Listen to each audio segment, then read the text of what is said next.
Cet esclave du Mozambique est devenu au XVIe siècle le samouraï favori du seigneur Nobunaga. Alors salut à tous et bienvenue dans ce nouvel épisode de 5 minutes d'histoire consacré à Yasuke, le premier samouraï africain de l'histoire du Japon.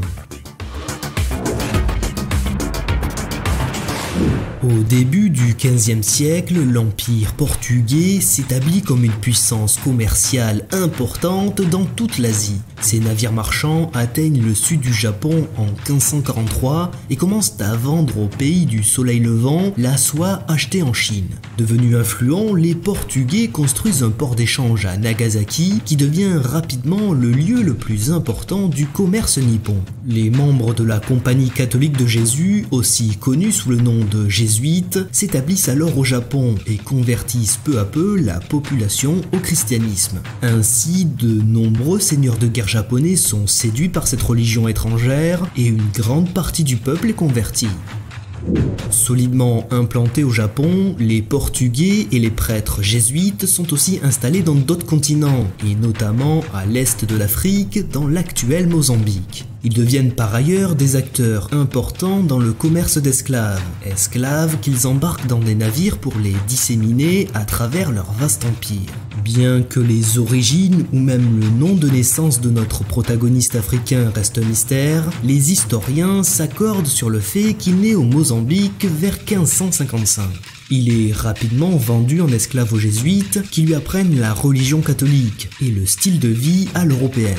À l'adolescence, il est confié à l'inspecteur jésuite Alessandro Valignano dont la mission est de contrôler les activités de son ordre au Japon. Ce dernier embarque alors vers l'île nippone avec ses esclaves et Yasuke pose ainsi les pieds sur le sol japonais en 1579.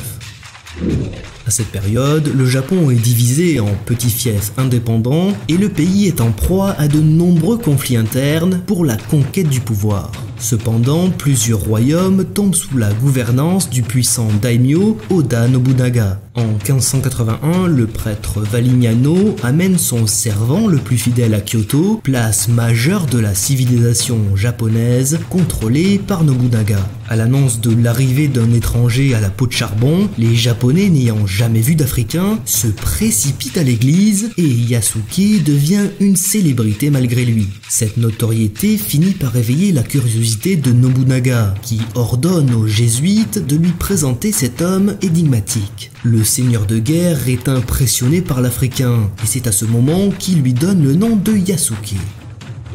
Admiratif de l'éloquence de cet homme de couleur et de sa force physique qu'il juge surhumaine, Nobunaga insiste pour que Yasuke entre à son service. Les jésuites acceptent et on lui enseigne alors le Bushido, le code d'honneur des guerriers japonais, ainsi que l'art du combat au katana. Nobunaga lui octroie également un lopin de terre, plusieurs domestiques et des vêtements japonais. Ainsi, durant l'été 1581, notre esclave africain devient officiellement un samouraï.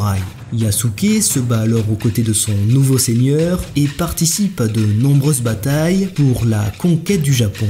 Il se lie d'amitié avec plusieurs alliés puissants de Nobunaga et devient notamment le confident de Ieyasu Tokugawa, l'homme qui, quelques années plus tard, régnera sur la totalité du Japon.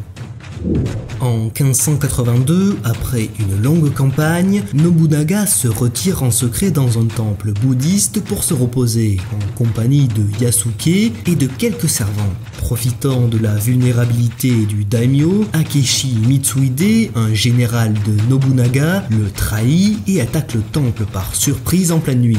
Yasuke riposte comme il peut, mais en vain, il est obligé de fuir et d'abandonner son seigneur.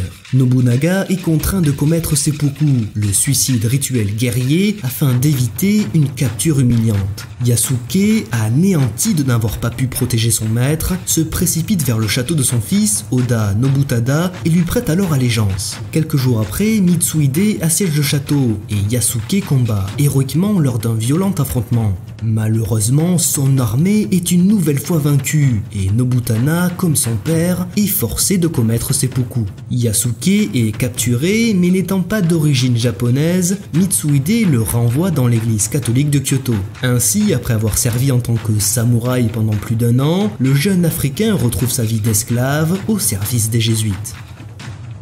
La fin de la vie de Yasuke demeure malheureusement inconnue. A-t-il quitté le Japon en même temps que son ordre, ou est-il mort sur l'île? Nul ne le sait. Ce qui est certain, c'est que l'odyssée de cet enfant esclave du Mozambique, devenu un des plus grands samouraïs de son époque, est unique et a inspiré plusieurs œuvres contemporaines comme l'anime Afro Samurai ou le jeu vidéo Nioh. Que ce soit pour l'homme lui-même ou ceux qui le représentent, Yasuke profite d'une place spéciale dans le cœur de nombreux Japonais aujourd'hui. Et c'est une merveilleuse histoire qui nous apprend comment un étrange destin peut changer la vie d'un homme.